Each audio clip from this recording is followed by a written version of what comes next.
Hello everybody, I am Tristan Jones here for this month's Beech Grove High School Hall of Fame presentation, and I'm here with Rick Skirvin here today. Rick says you graduated from Beech Grove High School in 1987, so why don't you go ahead and tell me a little bit about what this high school was like back in 1987. Well, back in 1987, it was a wonderful place to be. It was a lot like it is now, a very close-knit community. So even though I was the class of 87, everybody was friends. It didn't really matter what grade you were in. Everyone was accepting of each other. So it was a nice time. It was a good community to be in. Still is a good community to be in. So it says that you were a part of the undefeated football team. What was that like? It was unbelievable. I mean, Coach Hoskins took our program, which had been failing for a few years, and with his guidance, he taught us to be respectful of the game, be respectful of our school, be respectful of just life in general. And it was pretty neat. At that time, there was an incident that happened where his son was one of the hostages on an airplane that was in Israel. And it was when some service members had been killed and thrown out the airplane. It was during football season, and I can remember how that made our football team even that much closer. Being a part of a team that we lost to Mark Weller, who's the current coach. We lost to his Ritter football team, 7-14. They went on to lose, but it was a great team, and it's really neat how even some of the players that we played against back then you run across still today from other schools, and the respect that we all had for each other was pretty amazing. So you've also been involved with athletics here in the Beech Grove area in recent years. Member of the athletic boosters with Little League, particularly softball, baseball. What can you tell me about doing that? Two great organizations, still are great organizations. Hats off to all the parents that volunteer for all that. Unless you volunteer doing those types of things, unless you volunteer for band, choir, or anything like that, you don't get a sense of how much time parents invest, as well as students, into those types of things. So, if you don't volunteer, I suggest that you get out and volunteer, help the community, because it really does make a big difference. It made a difference in my life. I came from a broken family. My parents divorced when I was young, but it was a community thing. There was a lot of dads that I looked up to and taught me right from wrong, and the sports in Beech Grove helped me guide to where I am today. Yeah. So you graduated in '87. What did you do after you graduated? Well, after I graduated, I really was kind of a lost soul. I was one of those kids that I was ready to graduate, a lot like Tristan is ready to graduate.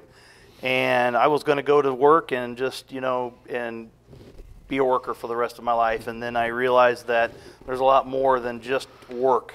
I got married to a Beech Grove grad in the mid 80s, and mid 90s, and we have two beautiful children together, and they graduated from Beech Grove as well. They're fourth generation Beech Grove, and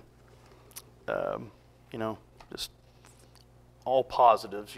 Things didn't work out as far as the wedding went, or the marriage, and but we're still cordial, and I travel a lot. Started traveling when I was 19, doing some conveyor installations, and then I morphed into what I'm doing now, and that's cryogenics. So I travel all over the North America, Puerto Rico, Mexico, Canada, and I do cryogenic installations. So what is that like, owning a cryogenic company and traveling all around places? It's a lot stressful. I put a lot on my now wonderful girlfriend, Eva. She takes care of everything at home when I'm gone, and she really helps me out a lot. So it's a lot like when you're a kid growing up, and it takes a village to raise a child. It's the same thing in a family. Everybody picks up the pieces, and that's what it takes.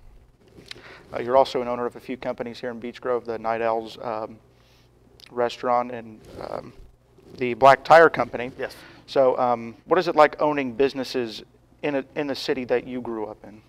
It can have its challenges. You know, it's eventful at times. A lot of times, you know, it's good to see old friends that you haven't seen in a while. They're out of town, and they hear you're a business owner, so they come in and they patron your business, and it's always great to see them. And you know, you know, it is stressful. You know, you always worry that you're going to make the right decisions for the business, for the community. You know, when I decided to be an owner of a restaurant bar, we didn't want it to be something that was detrimental to the city. Right. So we took great steps to make sure it wasn't such. And we've been able to take a lot of that revenue that we've created out of that and put it into parts of the city, into the baseball and softball, Sure. and just, you know, anybody that needs any help. Graduating seniors that don't have a vehicle, we've tried to help out those that are going on to college. That's our stipulation. We had to suspend that for a little bit due to financial reasons, but we were able to give a couple of them away, and we're hoping to start doing that again. Okay. And so now you're a member of the school board. I am. So what made you want to get involved with education? Well, at the beginning, you know, I really felt that kindergarten funding needed to stay in place. I thought that, you know, going to kindergarten was something that needed to happen for children to succeed in preschool, or not preschool, but you know, from first grade on. And at the time, it was on the table that kindergarten wouldn't be. So that was really my main goal, was to make sure that kindergarten was funded. And then also, you know, I really wanted to make sure that you know, I live here. I have lived here, graduated here. So I wanted to make sure that you know, Beech Grove Schools still had that that level of greatness that I always felt like it had, and thought that it always could have. All right. So on that note, Rick, we will present you with the Alumni Hall of Fame Award for May of 2018. Thank you, Tristan. I appreciate it. Yeah. And that will do it today for the Alumni Hall of Fame Award presentation. Thank you for watching.